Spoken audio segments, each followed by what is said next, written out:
ആ അല്ല ഇതാര് ഗീത മോളോ? മഞ്ജു ഇതാരാ വന്നിരിക്കുന്നു നോക്കിയേ. മോള് വാ. ചേച്ചി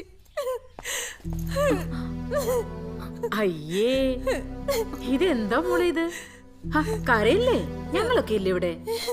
മഞ്ജു ഇവിടെ അകത്തേക്ക് കൊണ്ടുപോകും. ഗീതയുടെ കാര്യത്തിൽ എന്തെങ്കിലും ഒരു തീരുമാനമുണ്ടോ? ഇതെല്ലാം കൂടെ വലിച്ചു കയറി ഞാൻ അടുപ്പത്തിടും. എടി ചതിക്കല്ലേ, അത് പാവപ്പെട്ട കോളേജ് പിള്ളേരെ ഭാവിയാണ്.